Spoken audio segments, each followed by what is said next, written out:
At home, a girl gazes at a picture of her grandmother while overhearing her parents discussing why the grandmother hadn't called them despite not feeling well. They wonder if things might have turned out differently if she had reached out. The granddaughter then explains that her grandmother likely thought they were too busy to handle her concerns and adds that what she truly wanted was simply their presence. The girl discovers a box filled with letters. Her father explains that these letters were sent to her grandmother by her great-grandmother after she passed away. He reveals that the great-grandmother had asked a doll to be her scribe, and every year on her daughter's birthday, a new letter arrives. Her father then shares that long ago a man invented a typewriter for his blind wife and named it the Auto Memory Doll. Over time, people began referring to scribes as dolls, so when someone needs to write a special letter or express something difficult to say, they turn to a doll to help convey their message. The parents decide to leave to continue with their work, but Daisy refuses to go with them.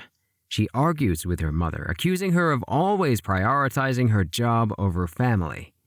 The mother insists this isn't true and reassures Daisy that she deeply cares for both her and her own mother.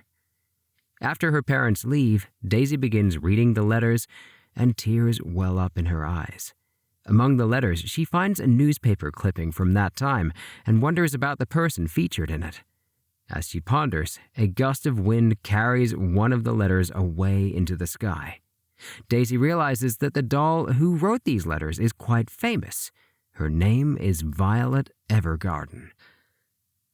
Violet's story begins when a soldier brought her home from the Northern Front and presented her to Gil as a tool and weapon of war. At that time, she didn't have a name until Gil gave her the name Violet. Years later, Violet Evergarden is selected to be the year's writer for the Hymn to the Sea ceremony, where she will present her piece to that year's sea goddess. Her writing receives widespread admiration. The mayor and his wife meet Violet, praising her for both her stunning appearance and her exceptional writing, which includes her public love letters and the oath for King Damien's coronation ceremony. Violet clarifies that while she crafted the oath, she did so by channeling the king's vision and inspiration into words. Despite their compliments on her beauty, she emphasizes that her personal appearance is unrelated to the words she writes, which surprises everyone. The mayor thanks her for her contributions during her time as a soldier, acknowledging her role in saving the country. Violet humbly dismisses the praise, stating that the country was preserved by the countless soldiers who fought valiantly, not by her alone. As Violet walks through the market with her friends, she notices some collar gems and remembers the emerald one Gil put in her collar. Violet excuses herself to stick to her work schedule. Later, Violet started writing using her metal prosthetic hands. She rests one arm on the window, lost in a memory from her time as a soldier. She recalls a brutal attack during which Gilbert was injured.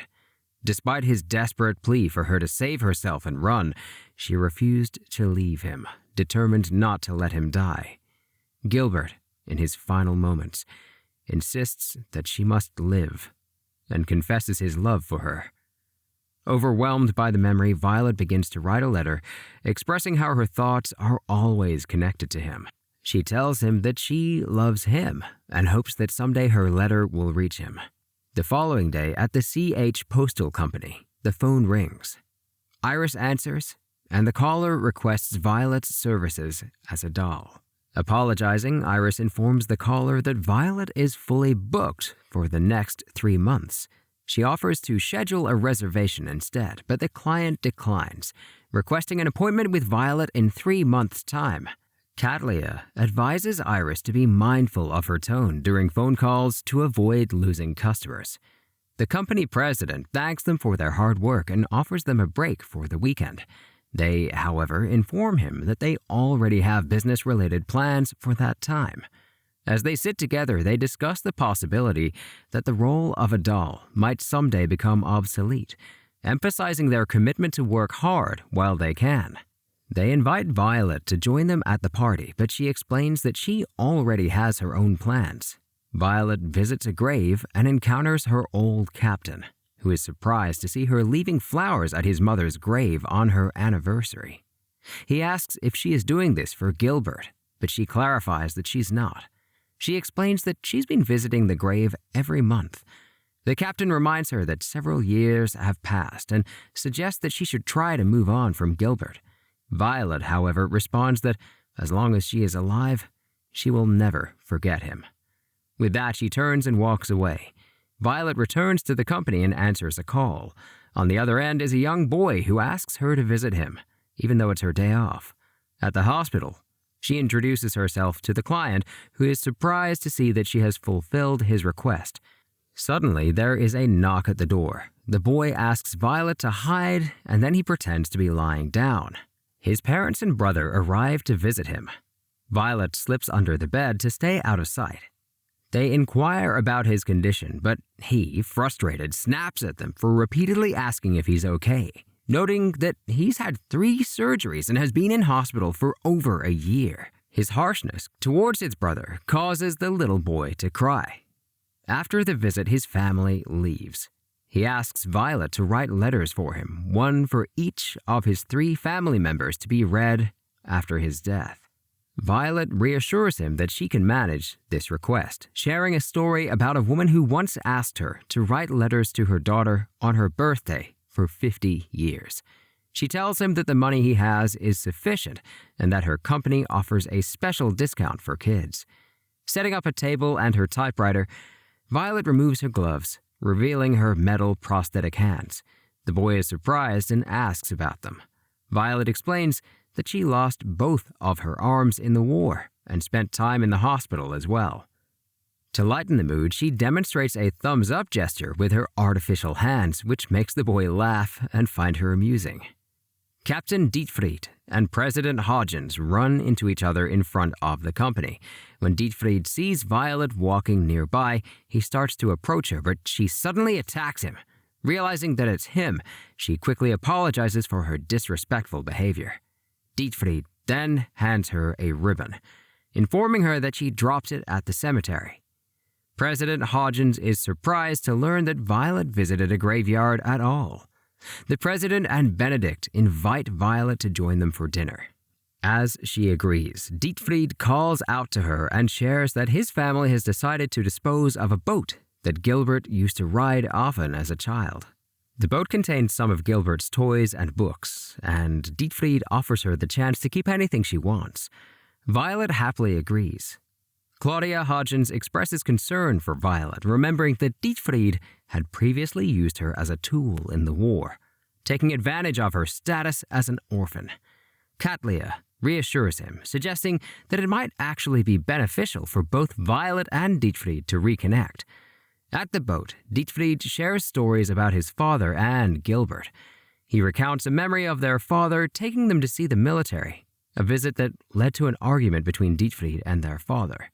Dietfried had resisted following in his father's footsteps, and when their father tried to attack him, Gilbert intervened, promising to join the military instead.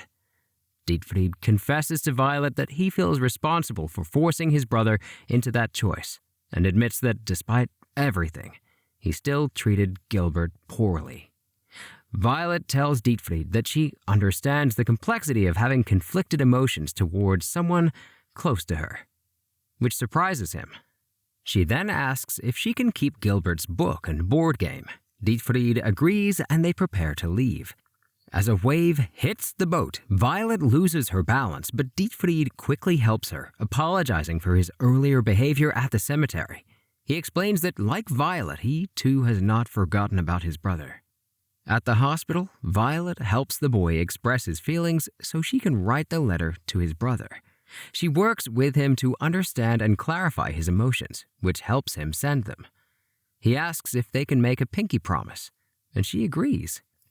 Before Violet can leave, the boy, Eurus, stops her and asks if she can write another letter for his friend Lucas. He explains that they were close friends when they were younger, but after he became ill, he asked Lucas not to visit him, not wanting Lucas to see him weak. Violet tells Eurus that he should express his feelings before it's too late.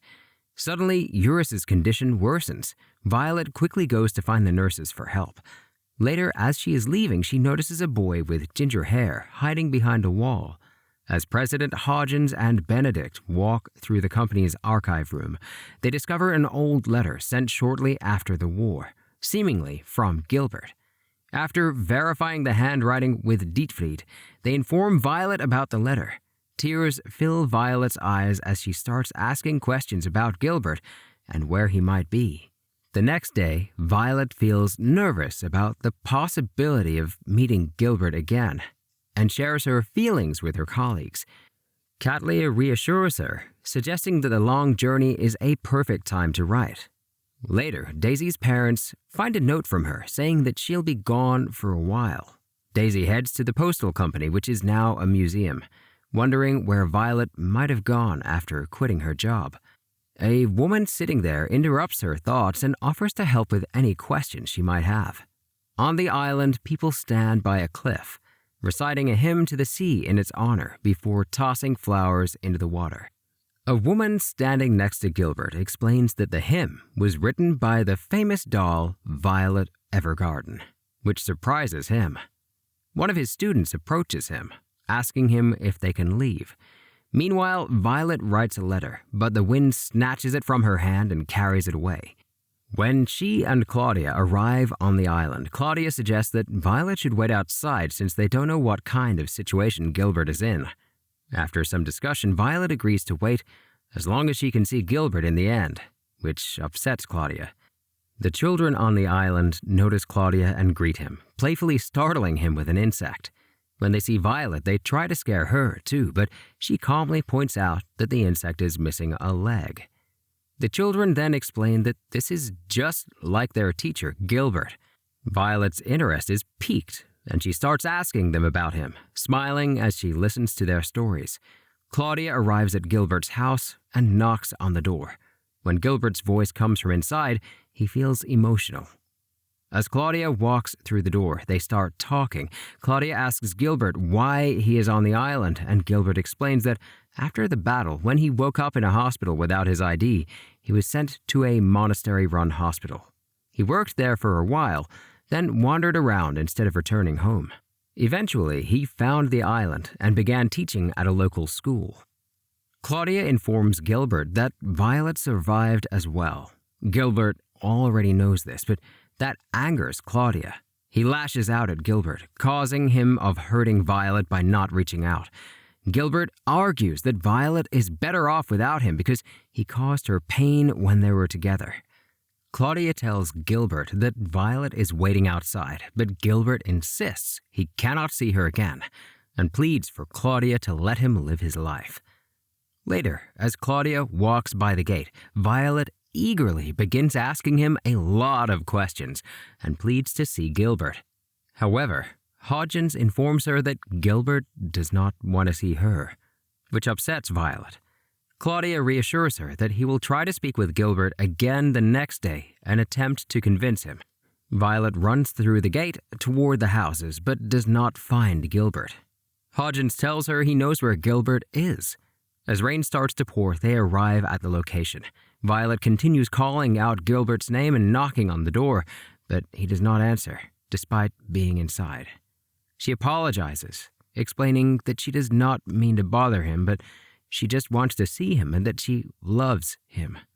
Gilbert yells for her to go away, but she insists she will wait until she can see him.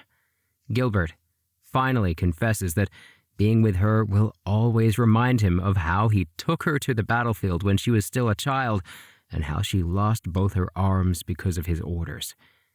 Violet cries, saying she understands and runs away. She sits on the ground in the rain, sobbing. Violet and Claudia stay at a lighthouse on the island that also serves as a postal house. As Violet reflects on her memories with Gilbert, she is overwhelmed with emotion. The woman they're staying with informs them that the postal office has received a call from the hospital about a man named Eurus, who is in critical condition. Violet decides to leave immediately, but Hodgins tells her it'll take 3 days to get there due to a storm. so she can't leave. Instead, Iris and Benedict head to the hospital. Iris greets Eurus and explains that Violet is far away, but sent her to be with him. She reassures him that Violet went to meet someone special, which brings a smile to Eurus's face. Before Eurus can say much, his health takes a turn for the worse. Benedict quickly goes to find Lucas and brings him to the hospital. Eurus connects with Lucas through the phone and they begin to talk. Eurus admits that he lied when he said he didn't want Lucas to visit him. Lucas reveals that he came to the hospital a few times and saw Eurus's face through the window. They both cry as they make amends, touching everyone present deeply. Moments later, Eurus passes away. Iris delivers the letters to Eurus's parents and brother, bringing tears to their eyes as they read them. Hodgins then tells Violet about what happened with Eurus and that Eurus was happy to know she had come to visit someone special to her. Hodgins also informs her that they will see Gilbert together again the next day, but Violet declines, saying she'll return to the postal company. She feels that hearing Gilbert's voice and knowing he's alive and safe is enough for her. The next day, while Gilbert is working on a farming machine he invented, Violet and Hodgins pass by. Violet asks a young boy to deliver a letter to Gilbert, and the boy agrees. An old man advises Gilbert that if he has a place to call home, he should return, but Gilbert refuses. He's then surprised to hear his brother's voice, who scolds him for the mess he's made and shares that Violet visits their mother's grave every month, which shocks him. Gilbert shares that he wanted Violet to be happy and to provide her with the things that bring her joy. The machine returns to its spot, where Dietfried informs him that there is a letter for him to read in it. Upon opening it, Gilbert realizes it's from Violet. In the letter, Violet expresses her gratitude and love for him. Tears stream down Gilbert's face as he reads her heartfelt words. Dietfried encourages Gilbert to go, and Gilbert runs to catch the departing ship, but it has already sailed. Desperately, he shouts for Violet to wait, and his cries reach her. Violet, overcome with emotion, jumps into the water, and they both rush toward each other. Standing face to face, tears in their eyes, Gilbert admits that he has hurt her deeply in the past and that he doesn't deserve her. Violet shakes her head, and he confesses that he still loves her and asks her to stay with him. Overwhelmed with emotion, Violet can't find the words to respond. Gilbert gently lifts her face, urging her to look at him, and holds her close as she cries. Meanwhile, Daisy learns that after Violet left her job, she began working at the Lighthouse Postal Office.